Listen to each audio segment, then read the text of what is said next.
మనం లక్ష్మీ అనుగ్రహం పొందాలంటే ఏం చేయాలి? లక్ష్మీ అనుగ్రహం పొందటం అంత సులభమా? లక్ష్మీ అనుగ్రహాన్ని రాధాష్టమి రోజున రాధని పూజించడం ద్వారా లేదా రాధని ఆరాధించడం ద్వారా మనకి లక్ష్మీ అనుగ్రహం కలుగుతుందా అంటే కలుగుతుందని చెప్తున్నారు ప్రముఖ ఆధ్యాత్మికవేత్తలు. రాధాష్టమి రోజున ఏ పరిహారం పాటించాలి? ఏ పరిహారం ద్వారా మనం శ్రీకృష్ణుడి అనుగ్రహాన్ని పొందగలుగుతాం? శ్రీకృష్ణుడు రాధను అంతగా ఇష్టపడ్డా? రాధను పూజించడం ద్వారా మనం శ్రీకృష్ణుడిలోని ఆంతరంగిక శక్తిని మనం గ్రహించగలుగుతామా అంటే అవుననే చెప్తున్నారు ఆధ్యాత్మికవేత్తలు.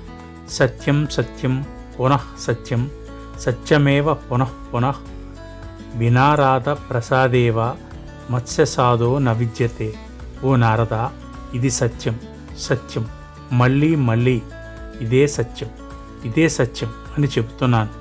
రాధ కృపలేనిదే నా కృపను ఎవరూ పొందలేరు అని నారద మహర్షికి స్వయంగా శ్రీకృష్ణుడు వివరించినట్లు నారద పురాణం చెబుతుంది. నారద పురాణం అందించిన ఈ సమగ్ర సమాచారం పరిహారం ఆధారంగా మనం శ్రీకృష్ణుడు అనుగ్రహాన్ని పొందడం ద్వారా లక్ష్మీ అనుగ్రహాన్ని కూడా పొందగలుగుతాం. ఏ ఇంట్లో అయితే రాధాకృష్ణుల ఫోటోలు పూజలు అందుకోబడతాయో, ఏ ఇంట్లో అయితే రాధాకృష్ణులకి కనీసం చిన్న ప్రసాదాన్నైనా అందిస్తారో ఆ ఇంట్లో డబ్బుకి లోటు ఉండదు. ఇది మనకి నారద పురాణం చెప్తుంది. నారద పురాణంలోని ఈ విశిష్టమైన సారాన్ని మీరు పాటించి అద్భుతాలు సాధించవచ్చు. దేవాది దేవుడైన శ్రీకృష్ణుడికి సమానమైన దేవుడు కానీ అధికుడు కానీ మరొకరు లేరు. బలంతో ఆయనను ఎవరూ జయించలేరు. అంతేకాదు, ఆయన్ని బలవంతంగా నిర్వర్తించాల్సిన కార్యాలేవి ముల్లోకాల్లోనూ లేవు. శ్రీకృష్ణుడు ఏది చేసినా కేవలం ఆనందానుభూతి కోసం తన స్వీయ సంకల్పంతో మాత్రమే నిర్వహిస్తాడు. మరి శ్రీకృష్ణుడు సైతం రాధ మీద ఆధారపడటం ఏంటి? శ్రీకృష్ణుడు అజేయుడు అయినప్పటికీ ఆయనలో ఓ అద్భుత గుణం ఉంది. అదే భక్తుల ప్రేమకు వశం కావటం. ఆయన తన భక్తులను, విశేషమైన సేవకులను మాత్రం ఆయన ఇష్టపడతాడు.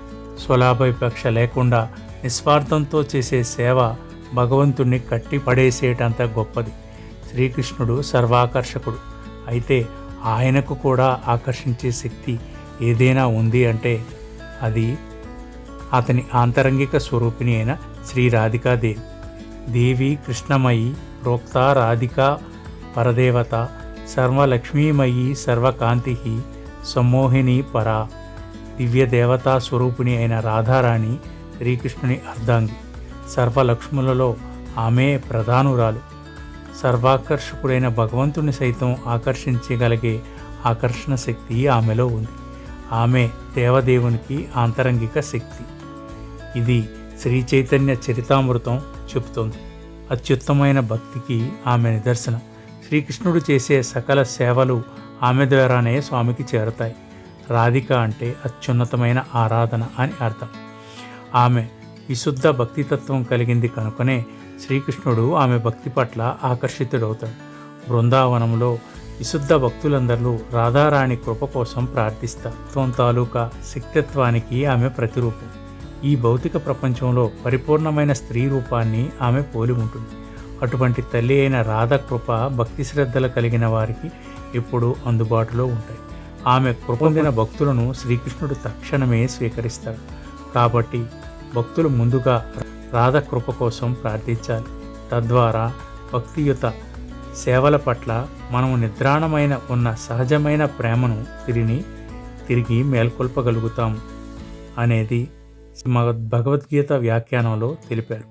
రాధ ఆవిర్భవించిన పవిత్రమైన రోజే రాధాష్టమి. ఇది శ్రీకృష్ణాష్టమికి 15 రోజుల తర్వాత వస్తుంది.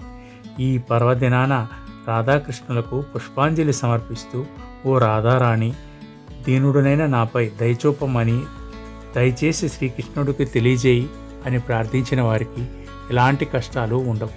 ఈరోజు రాధాకృష్ణులకు పాయసం లేదా ఏదైనా స్వీట్, జిలాబీ కానీ లేదా కనీసం బెల్లమైనా సమర్పించి ఈ బెల్లాన్ని 10 మందికి పంచాలి. కనీసం 21 మందికి ఈ ప్రసాదం అందజేయడం ద్వారా మనం రాధాకృష్ణుల కృపకు పాత్రలు అవుతాం.